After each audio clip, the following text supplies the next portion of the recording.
కేసీఆర్ కేసీఆర్ గారి నాయకత్వం కేసీఆర్ గారి నాయకత్వం కొప్పుల నాగేశ్వరరెడ్డి గారి నాయకత్వం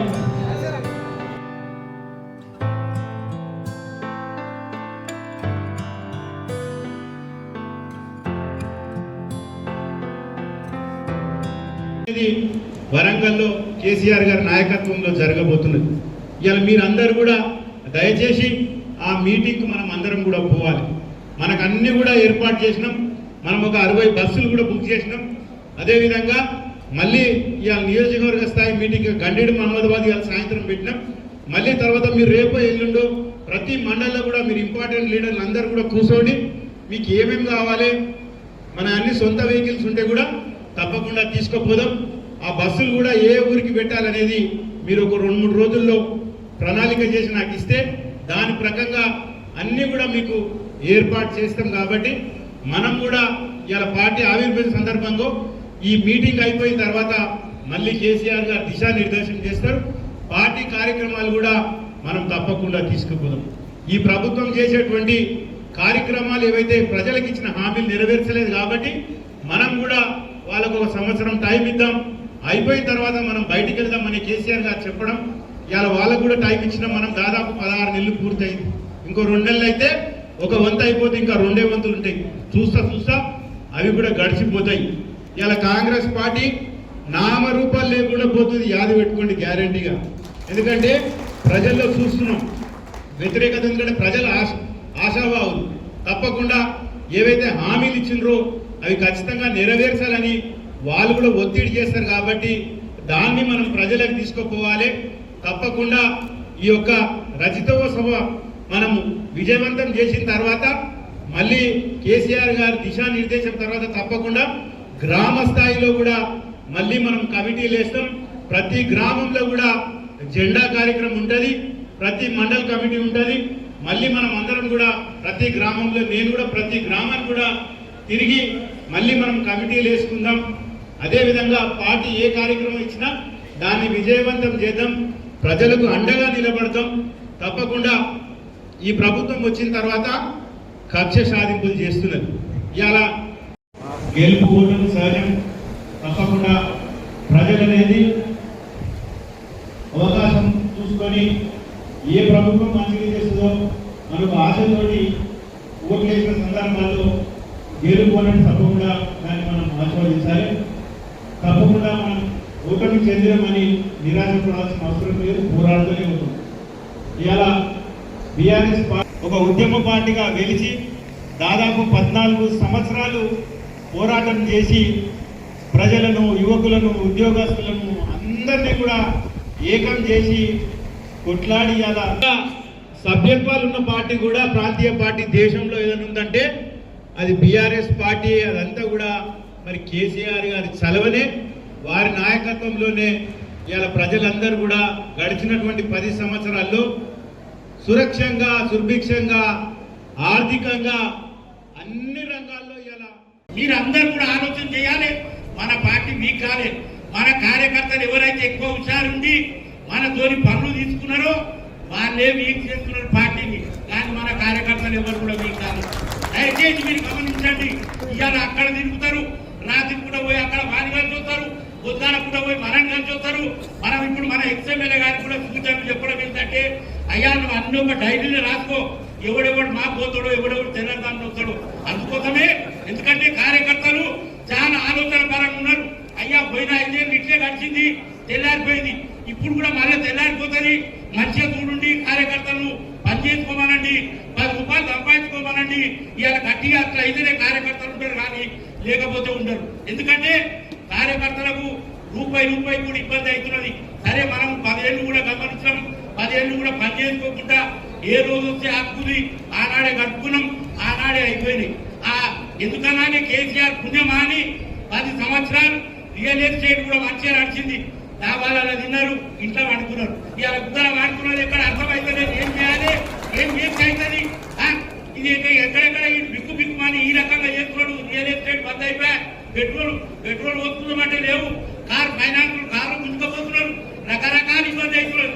ఇవాళ భార్యలే ఇంటికాడ అడుగుతున్నారు, ఏమైనా రోజు వచ్చి ఇంటికాడ తింటున్నావు అంటే ఏం చేయమంటుంది అక్కడ నడసలేదు చేస్తారు యాదావల ఎందుకు ఎన్ని హక్కులు లేదు వాళ్ళు ఆడవాళ్ళకు చెప్తున్నారు. అందుకోసం దయచేసి మీరు అదైతే పడకుండి తప్పకుండా మీ ఎన్నెంబడి మేము ఉన్నాం. మనం అందరం కూడా అన్నదమ్ముల తీరు కలిసి మెలిసి మనం ఉన్నాము. ఒక 40 ఏళ్ళ సవాసంలో మనం ఎందుకంటే మనది ఒక క్రమశిక్షణ పార్టీ. మనం అందరం కూడా అన్నదమ్ముల తీరు ఉన్నాము. మనం ఒక కుటుంబం చేతి కింద పని చేస్తున్నాము. దయచేసి అందరికీ చెప్పడం ఏంటంటే మనం అందరం కలిసి చేసుకున్నాం. 3 సంవత్సరాల తర్వాత మనం తప్పకుండా అవకాశం వస్తుంది. మనం మళ్ళా పదవుల కోసము మీరు ఏం ఆలోచన చేయదు. ఆయన పెద్ద పెద్ద 2 గంటలు స్పీచ్ ఇస్తున్నాడు. ఆయన స్పీచ్ కు మనం బెదిరేది లేదు. మనమేం ఆయన గురించి ఆలోచన చేసేది లేదు. ఆయన గురించి ఊరికే మాట్లాడితే మనం మీకైతాం. మీరు దయచేసి ఆయన గురించి ఏం మాట్లాడకుండా ఎన్ని ప్రోగ్రాం కొడితే అన్ని నష్టాలు ఆయనకే జరుగుతాయి కానీ మనకేం జరగాయి. ఇప్పుడు లోకల్ ఎలక్షన్స్ వస్తాయి. లోకల్ ఎలక్షన్ లో కూడా అందరం మనం కలిసికట్టుగా చేస్తే ఇవాళ గ్రామాలలో తిరస్కరించిన వాళ్ళని కూడా మనం ఎంపీపీలను చేసినాం, జెడ్పీటీసీలను చేసినాం, ఈ మార్కెట్ చైర్మన్ చేసినాం. అన్ని పదవులు కూడా ఇచ్చిన ఘనత మనకు మిగిలింది. మన పెద్దలకు హరీశ్రెడ్డి సార్కు మిగిలింది. ఇవాళ ఎవరిచ్చినా ఎస్టీలలో కానీ ఇవాళ ఎస్సీలలో కానీ బీసీలలో కానీ ఇవాళ పదవులు ఇచ్చింది మన పార్టీ, మన లీడర్. ఎవరిచ్చారు మీరు ఒకసారి ఆలోచన చేయండి. ఇవాళ జీరోలను మనం హీరోలను చేసినాం. ఇవాళ హీరోలు అయ్యి అవతల కోడి పోతున్నాడు, యువతల కోడి పోతున్నాడు.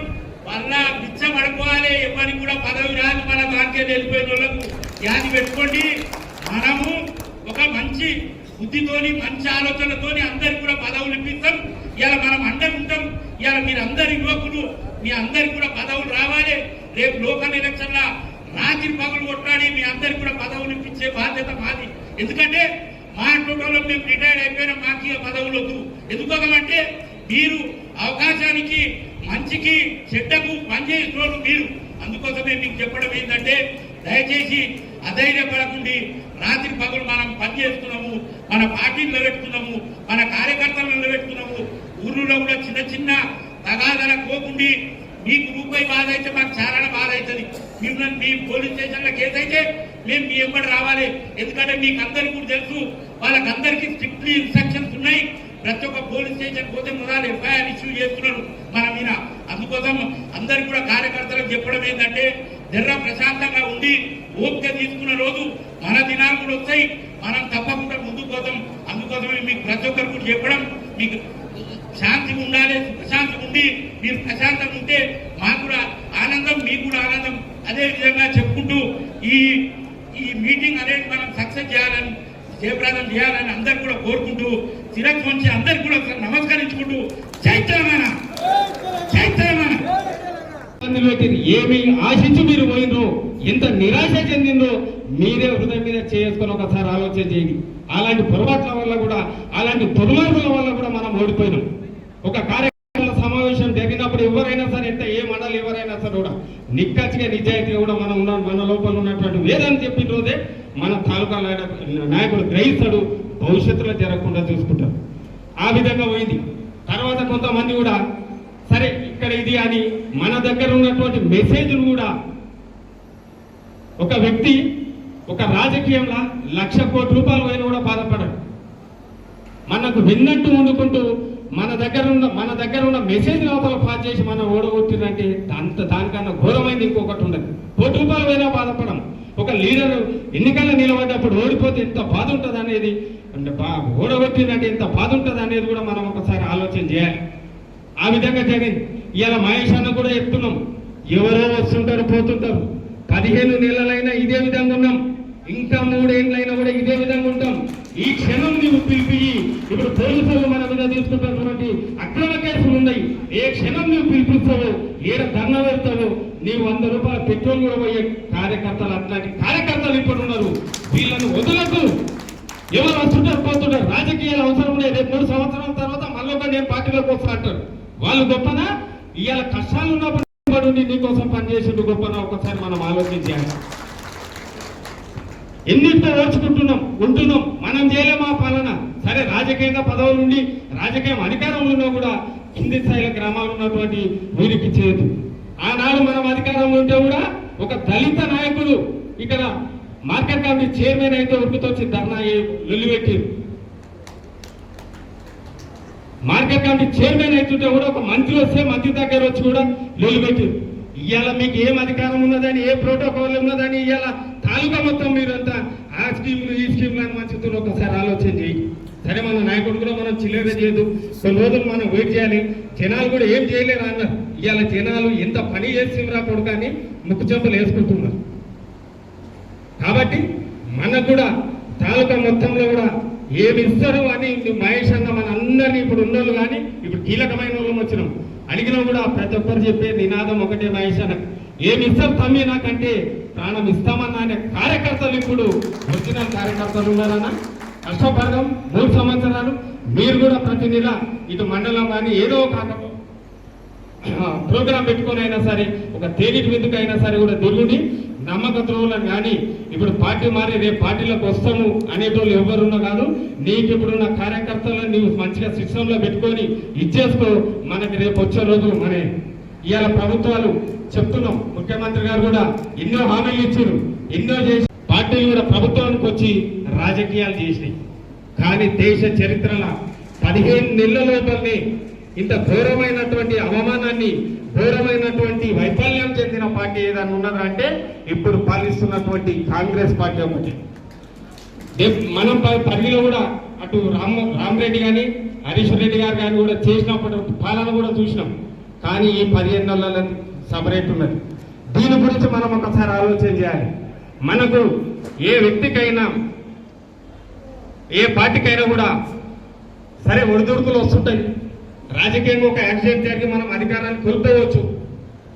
ఒక లీడర్ కూడా మనకు 40 సంవత్సరాల నుంచి మనం వెన్నుదారి నుండి మనకు పనిచేసినటువంటి నాయకులు ఉన్నారు. వాళ్ళ దగ్గర పోయి ఇప్పుడు మనం ఇదే మహేష్ అన్న దగ్గర పోయి వాళ్ళ ఇంట్లో కూడా కొట్లాడి నాకు ఇది కావాలనే శక్తి ఉన్నటువంటి కార్యకర్తలు మనం ఉన్నాం. సరే, ఆపద వచ్చింది అనుకోలేము. ఈ విధంగా మనం ఓడిపోతామని కూడా ఎవరు కూడా కళలో ఊహించలేరు. వికారాబాద్ జిల్లాలో అన్ని గెలిచినా పరిగి మాత్రం 100% అన్ని ఓడిపోయిన పరిగి కూడా గెలుస్తుంది అనే